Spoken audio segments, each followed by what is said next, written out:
I'm seeing some very familiar faces. Some of my children, how are you doing? You're good? Here today, I saw my daughter a bit earlier. I know she disappeared. Or did I see my daughter earlier? Wasn't Nakisha sitting next to you? Where did she disappear to?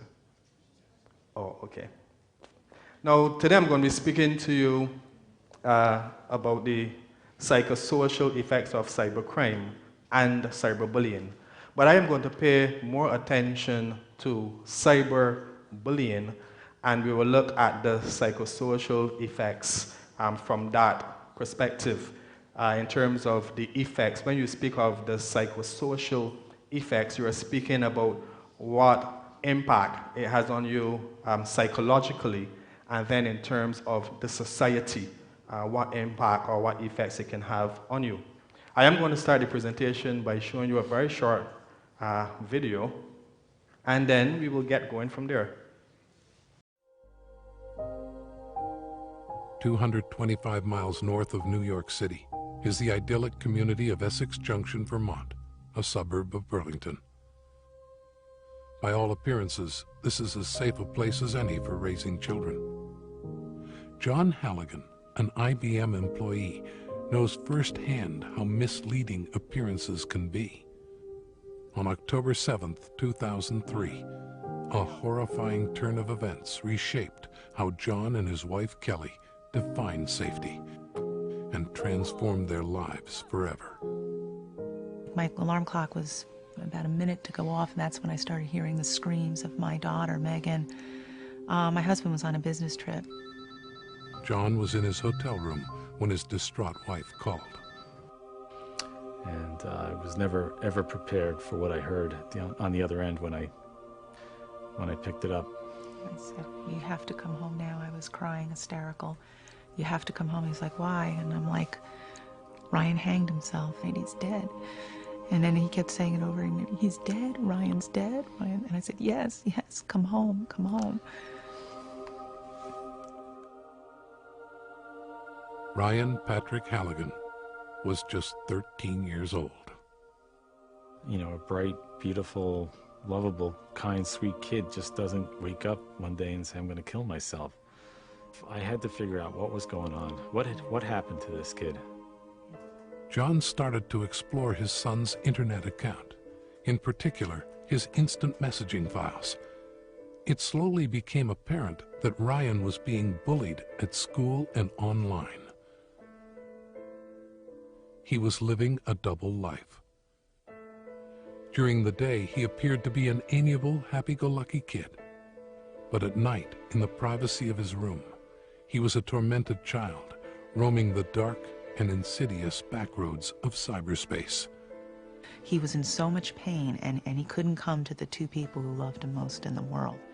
There was no sanctuary for Ryan, not even at home. The internet served as a huge public forum to humiliate him, what is commonly referred to as cyberbullying. Last Monday, 12-year-old Rebecca Sedgwick climbed to the top of this abandoned cement plant and jumped to her death, finally giving in to the girls that had tormented her online for months. They wanted her to kill herself.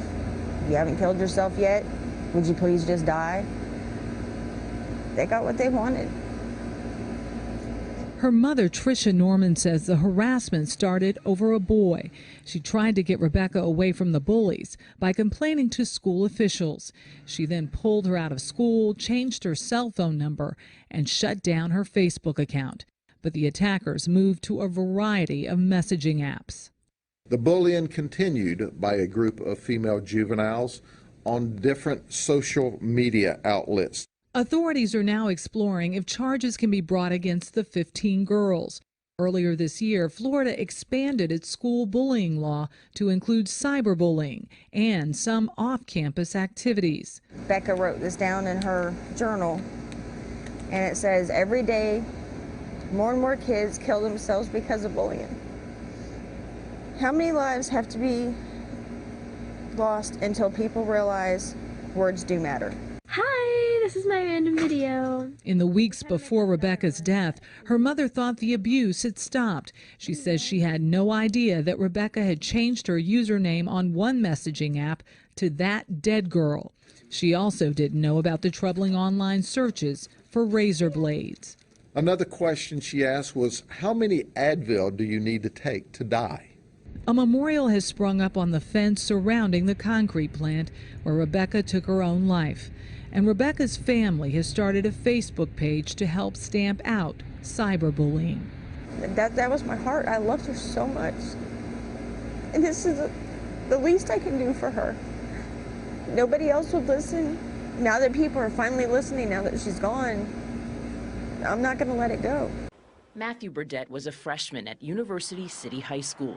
A member of both the water polo and wrestling teams, he was studying to become an Eagle Scout. Laura Burdett Michak is his aunt. He was just a great, fun-loving, full of life kind of kid. Last November, according to court documents, Matthew was unknowingly videotaped while inside a bathroom stall in the boys' locker room.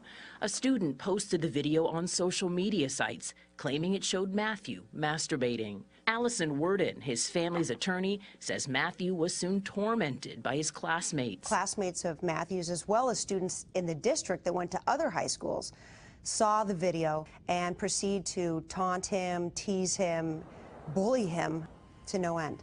2 weeks after that video was taken, Matthew left behind a note saying he could no longer handle school and had no friends. Once Matthew's parents read the note, and they were baffled at what had happened, and they took his cell phone and they started texting his friends saying, do you know what happened? What happened at school? Why did Matthew not want to return to school? And they started getting feedback from his friends, enlightening them to the existence of this video. Clearly, we can see that cyberbullying is just not cool. It destroys lives. Yes, you may be saying, yes, that's the United States and it can't happen here and so on. I would like to humbly say to you that we are having similar cases in Barbados. No, we've not had a suicide as yet, but we've had attempted we have young people attempting suicide because of cyberbullying. So the question is, why should we talk about cyberbullying? Why should we talk about cyberbullying? Anybody want to answer that for us? Why should we talk about cyberbullying? The young lady up this side, come quickly, Grace, please. You've been answering a lot of questions from the time you're a foreign captain as well. Congrats. Why should we talk about cyberbullying? We should talk about cyberbullying because it is important for us to know about it and how to prevent it from happening to other children and have courage to speak up onto ourselves if we're being bullied so we could tell someone so they could deal about it. Fantastic. Give her a round of applause. This is from me to you. There you go. One other person, preferably a young man. Mr. Graves. All of my schools, Princess Margaret, I'm there every week. Lester Vaughan, I'm there every week. Yes, sir.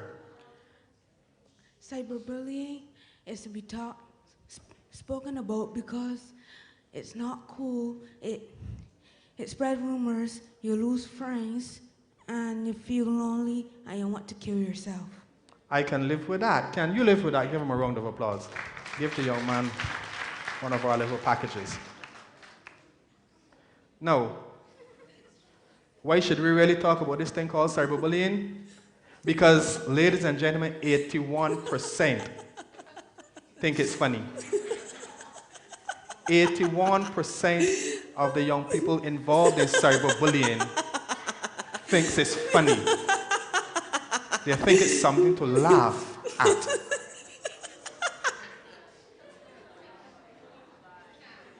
Why should we talk about cyberbullying? 64% say this simply, I just don't like he. I don't like she. Now let's be honest. How many of you in here today, by the showing of hands, can or will involve yourself in an episode of bullying, cyberbullying this time around, if it's some person that you just hate? Let's be honest. I'm seeing honesty in the back. I'm seeing honesty. I like the honesty because the reality is, as long as it's some person that I really don't like, I don't care what happens to the person. So we need to talk about it because 64% say they simply don't like the person. Why should we talk about cyberbullying? 45% thinks that the victim is a loser. There's no reason for the person to exist. Why should we talk about it? 58% didn't see the action as a big deal. Oh, I don't see what he got on that. I just took his face and put it on a donkey's body. No wrong with that, nothing wrong with that. And to you, it is funny. It is something to laugh at. And then you send it all around. Because 58% of you never saw it as a big deal. Why should we talk about cyberbullying? These statistics are from 2011. I honestly believe that they have increased. Young people like yourself spend on average 26.8 hours per week online. 26.8%. This was back in 2011. We are now heading to 2015. Why should we talk about it? 72% of you have some type of social networking profile. Can I see a raise of hands of those of you here without a social network profile? Not even your hand know that you are telling lies. We all. You don't have a social network profile? Is it because you don't want one, or your parents say, not in this house?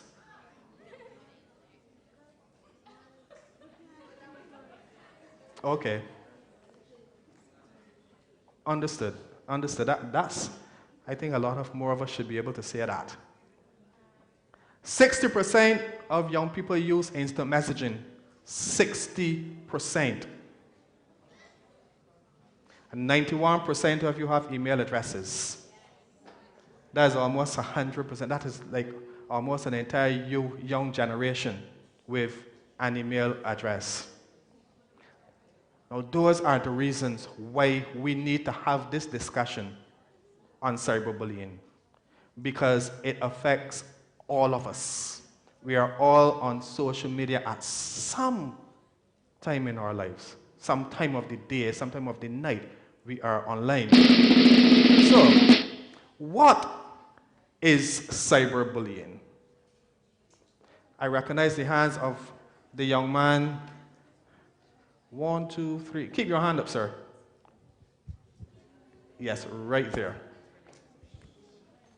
Cyberbullying is when someone gets, falsely accused of doing something or bullied online. You are there, but no, you're not fully there. Let me see if I can get some help for you. The young man right in the back row.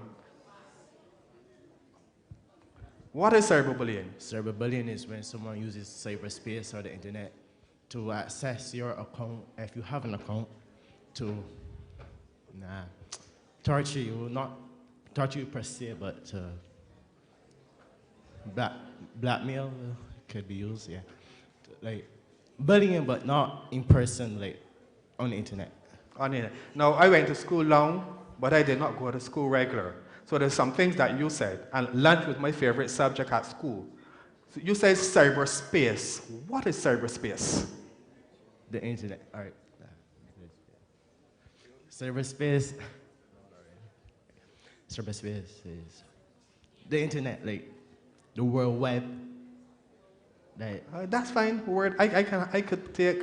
I think I saw a nod from a teacher there, so you're probably right. Give the young man the other, and come out here to Frederick Smith School. Cyberbullying is verbal abuse over the internet. Verbal abuse over the internet. Short and sweet and simple. But is it only over the internet?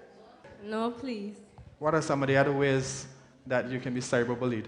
Your cell phones, at school, in person.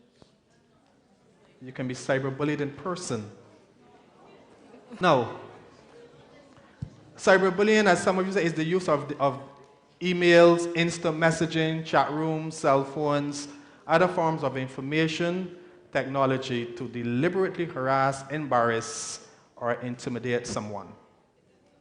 So, cell phones, for example, there's a fight at your school, and you take out your cell phone and you record the fight, and then it is sent to someone else. You can so easily involve yourself in cyberbullying. From the time you get that picture, you get that video on Facebook, and you decide to start typing WTF or MFG. She get beat real bad, YC. All of those kind of things. I'm very sorry, adults. It's only we, the young ones, that know what I'm speaking of.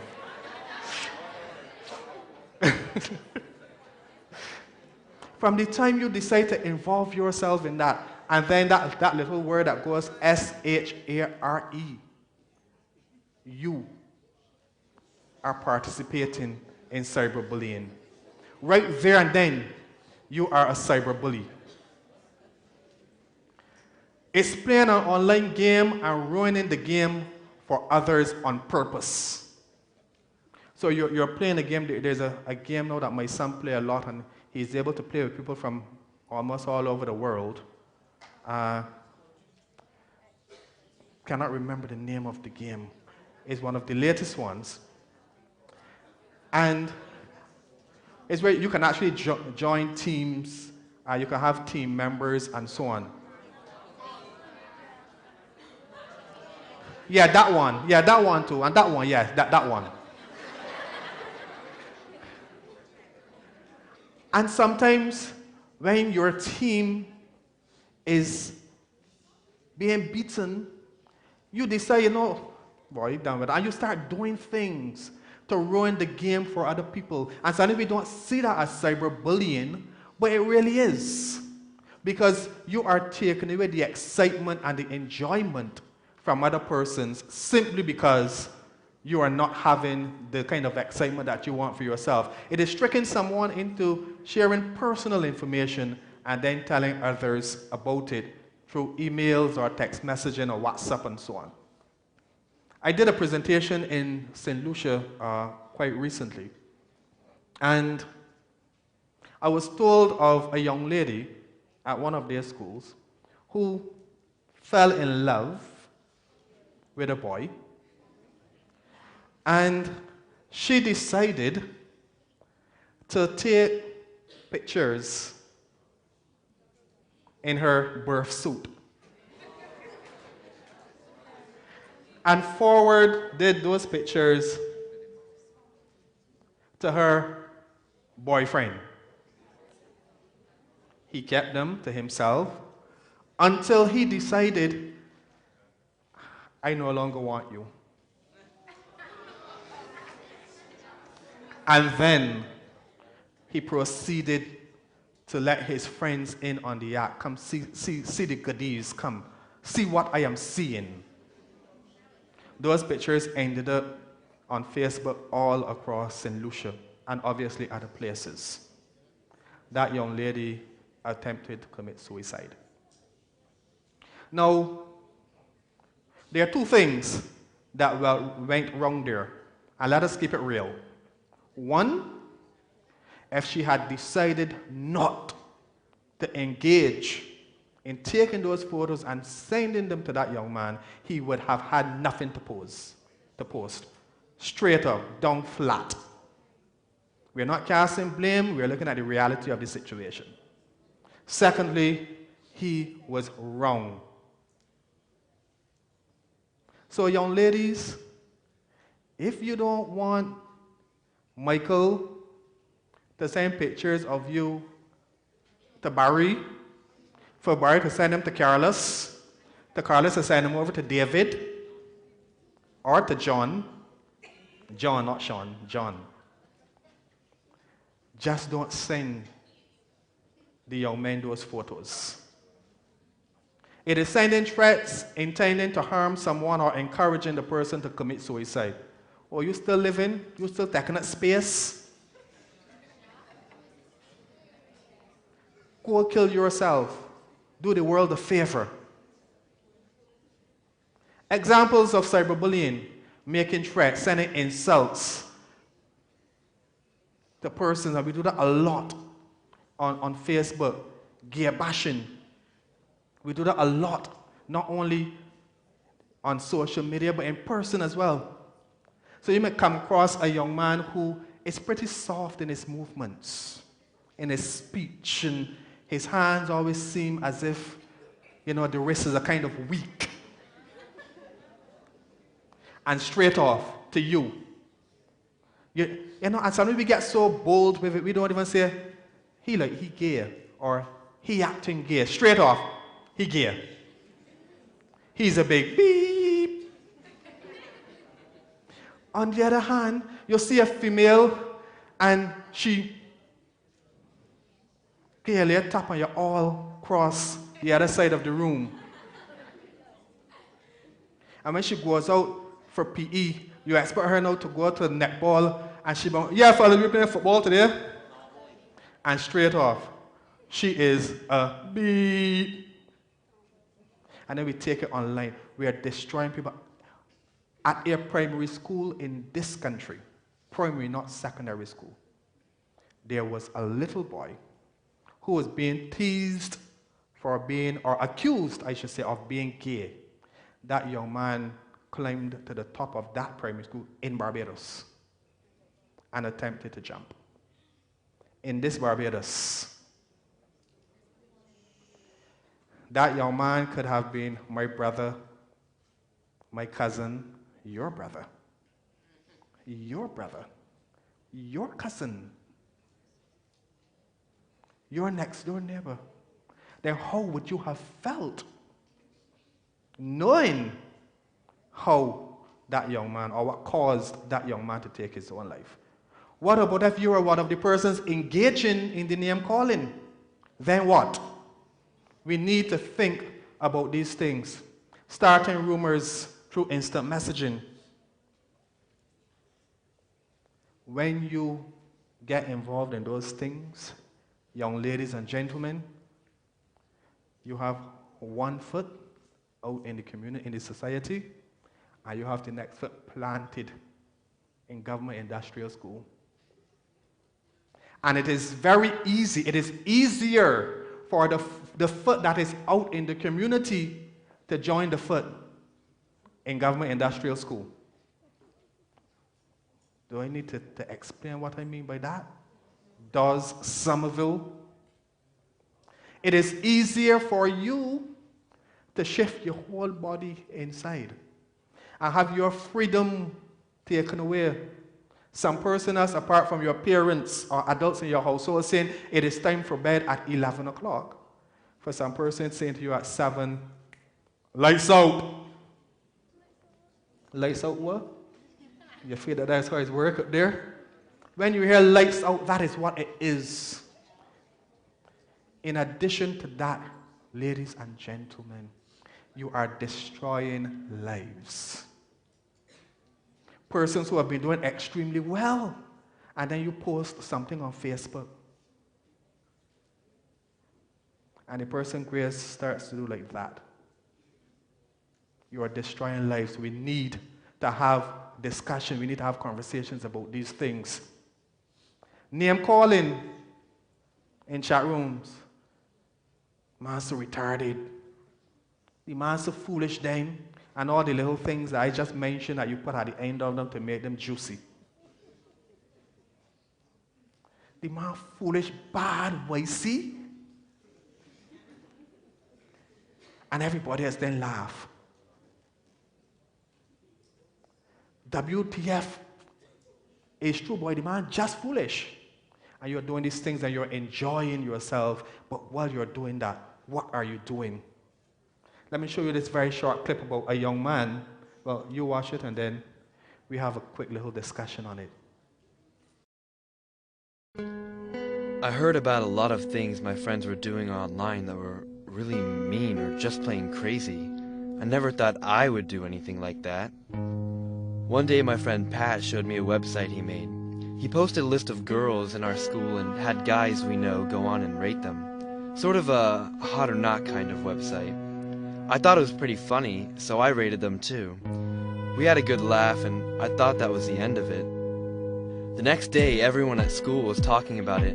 He had sent it out to the whole school to see. I could tell a couple of girls had been crying, and I knew it was because of what the guys had said about them and how they looked. I felt bad, but I didn't really get it until I went home that night. Turns out, the guys had put my little sister on the site too, but hid it from me because they knew I would get upset. She was crying when I got home, and she wouldn't even look at me. I would never have said those things to someone's face.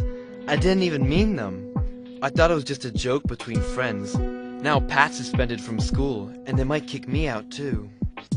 Once you put something online, you lose control of it. You can never get it back, and people can use it in ways you never even meant. I learned that the hard way. I wish I never saw that stupid site.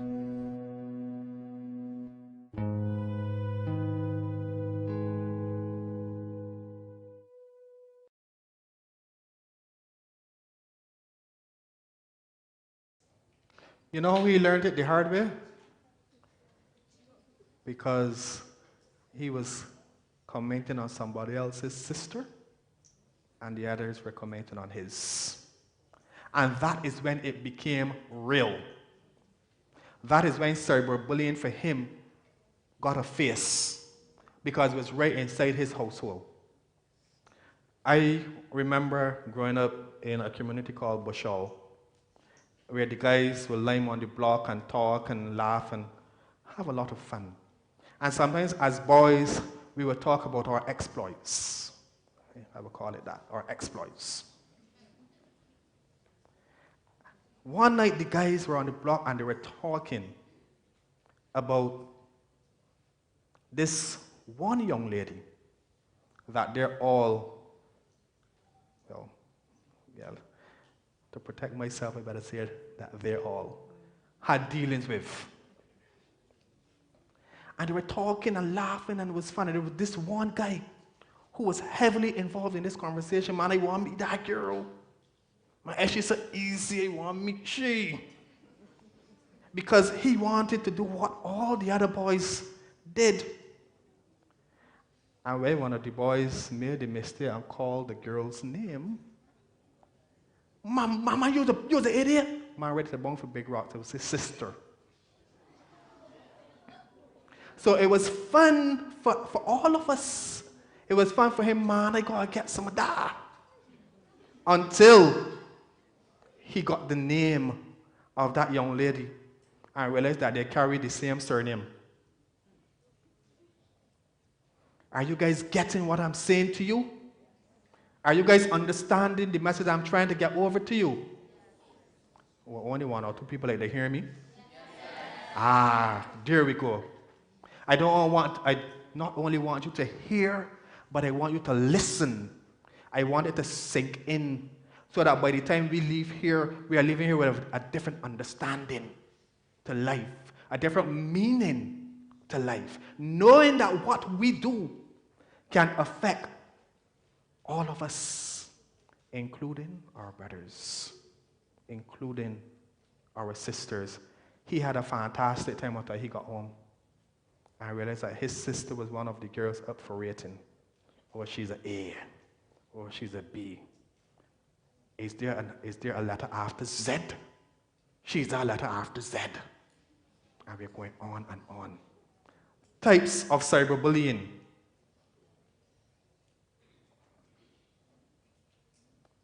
Framing. There's online fights using electronic messages with angry and vulgar language. I really do it all the time. Where you get real angry and you decide, all right, it's time for some caps. Through your caps, you're shouting and you're cursing and you're doing the dog. And you feel good because but sometimes people don't even know it is you doing the dog. And you feel happy. That's why. Pay close attention to these because something coming at the end of them. Harassment, repeatedly sending offensive, rude, and insulting messages. Especially for some person that you don't like. Two girls like the same boy, and I've had that scenario quite often, and they decide to get online and the war starts. And it's back and forth. I don't think that it is that prominent with the boys. Two boys liking the singer and decided to take it out online. This one is real, and it's big. Impersonation. Breaking into someone's account, posing as them, and sending messages to make the person look bad, get that person in trouble or danger, or damage that person's reputation or friendships. That happened, or some person attempted to do that to my son. Stole his pictures and sent messages to people saying that blah said this and blah said that. And we do it a lot.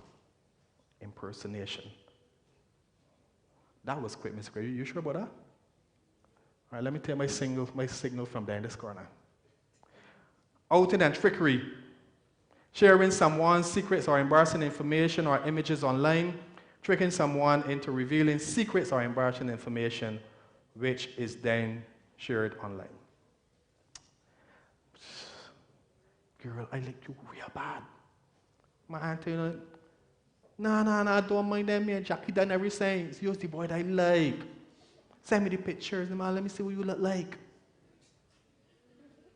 I like you real bad. That's a, he had a conversation with the boys.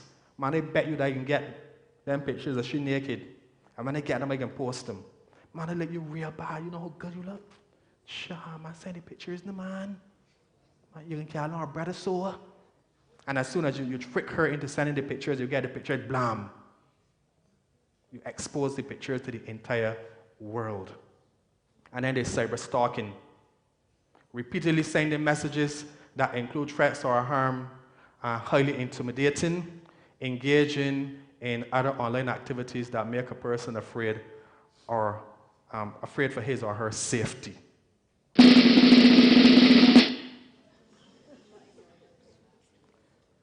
I need some person, come forward please, Carla, quickly. I need some person to name 2 types of cyberbullying. All right, go along. No, you don't gotta come to me, he can come to you. 2 types of cyberbullying. Make it quickly, sir. Flamming, harassment. Flamming and harassment. It's okay, yeah. No, honestly, I know why you pronounce it as like that. Because as boys, that is what we are into, a lot of flamming.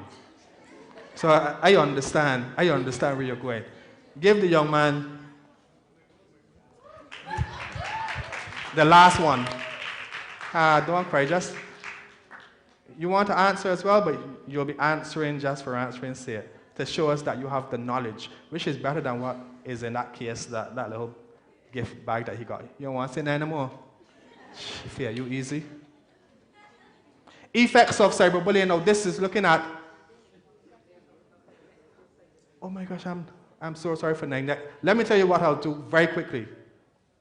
Mr. Graves, give the microphone to Carla. Get my car key from Carla. Go over to the car very quickly. In the trunk, you will see a box with bands and buttons. Very quickly, get some over to me. All right? Now, if we have the time, you will get. If you don't have the time, we're soon up, you won't get nothing. 10 more minutes. Effects of cyberbullying. Now, we are talking now of the psychological impact. What we did before, we looked a lot at the social effects. We are now looking at the psychological impact of cyberbullying. Let's see what happens. Cyberbullying causes anxiety and depression. You are so depressed that for a guy who loves football, you don't even want to go and play football anymore. For a girl who is into volleyball, you don't even want to see a volleyball. parent prepare your favorite dish and you don't even want to see it. You're just in your bedroom, the door locked off, and you're in there sulking. You see with that thing called depression, your self-esteem could start from here. And the more depressed you become and the more taunting and name-calling and teasing you get online and so on, your self-esteem starts to do swallow.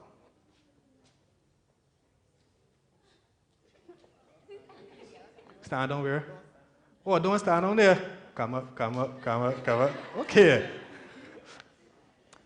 That's what it does to your self-esteem. You no longer have an interest in life. Everybody's saying I'm a loser, so you know what? I'm a loser. Sometimes we have parents that remind us of all the negatives that we do. You ain't a good. And forgive me, man, but I like to keep it real. These ain't no born. These no life. These know what's going on. You ain't a good. You remind me of your nasty father. And you're pushing these things. They're pushing these things at you. All the time.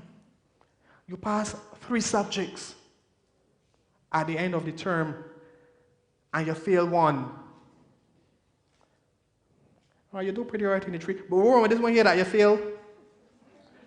And then that becomes that's where the focus is on that one that you fail. So all these negatives that are coming at you, and adults in the room, let us be fair, let us be honest. Mrs. Toll, when you're growing up, you're a lot older than I am. When you were growing up, you had more things to deal with than I have to deal with now at 21. I ain't asked nobody nothing.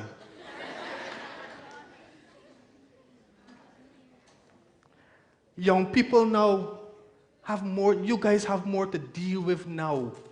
You have more decisions to make now than we would have had to make when we were your age.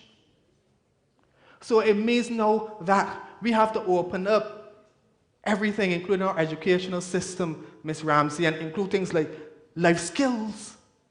It is not only about English and maths and Spanish anymore, but you young people need to know how to cope with things like cyberbullying. Have to cope with things now like bullying itself, the physical and the mental and the emotional aspect of bullying. You feel alone and isolated. How many of you ever stood in a crowd of people but felt extremely lonely? You are in a group of people, but yes, you're looking around, you're seeing people, but inside, you ain't seeing a boy. The whole world is on your shoulder. You have everything to deal with. That's what cyberbullying, that's what bullying can do to you. You feel exposed, humiliated, because some person now have invaded your privacy and they have sent your privates into the public domain. You're now dissatisfied with who you are. It happens a lot with girls. You go into a fair, my friend, and you go to the store, you get some money from mommy or daddy, and you go to the store and you buy the latest. And when you look in the mirror, boy, oh, that is me? Sure. And you feel you're blinging.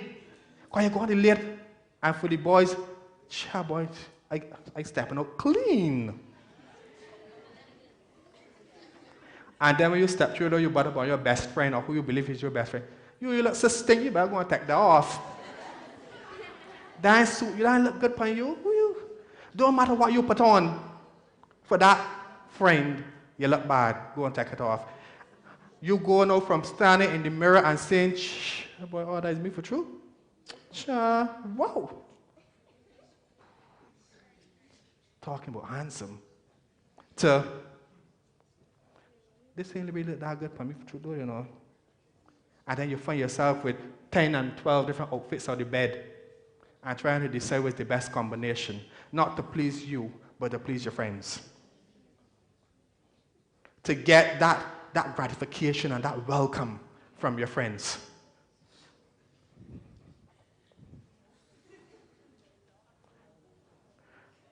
I'm being bullied here, aren't I? I'm being bullied here. But I am very assertive. And I stand strong, and I say to the bully, not today. It ain't working today. Because at the end of the day, I have my very good friend. And I know that my friend got my back. I'm sure. That is what. No, you know why I know my friend got my back? Because I have my friends pay back.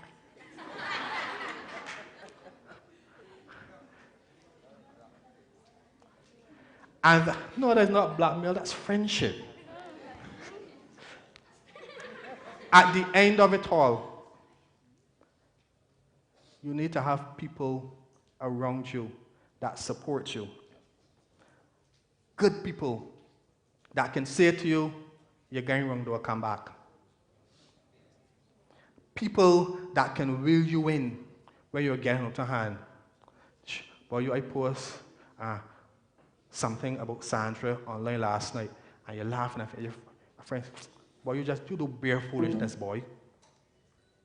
Instead of saying to you, my man saying them to me.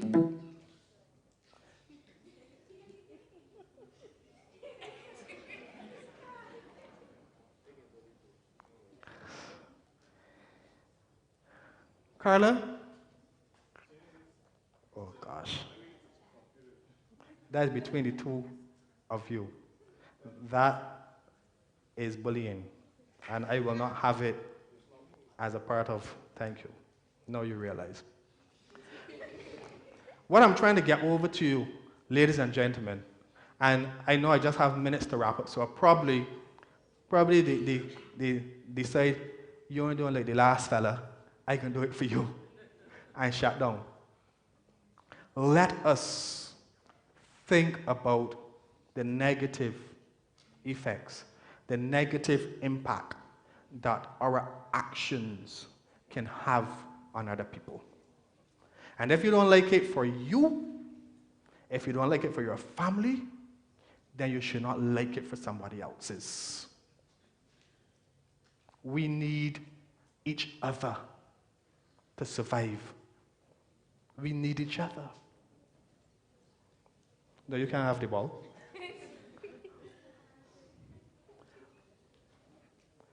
When you're at school with an enrollment of nearly 1,000, look out for each other.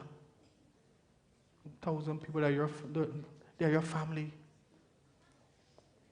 Anytime there is a fight in the bus terminal with a child from Frederick Smith, and I can pick on Frederick Smith because I went to St. James Secondary and I'm proud to say it. No matter what part of the world I go, I say I went to a school called St. James Secondary School in Barbados. When you guys disrespect, I can't you because not you guys. When you disrespect my uniform, they will not say a boy from Frederick Smith. They will say them children at Frederick Smith School. When it happens to Lester Vaughan, my adopted home, it isn't that girl from Lester Vaughan. It is Lester Vaughan. It means that you are not being seen as an individual, you are being seen as a collective. Think. Think. Think. When messages come to you online, don't write it. Don't forward it. Delete it. May God bless each and every one of you. I hope you enjoyed me as much as I enjoyed you. I oblige.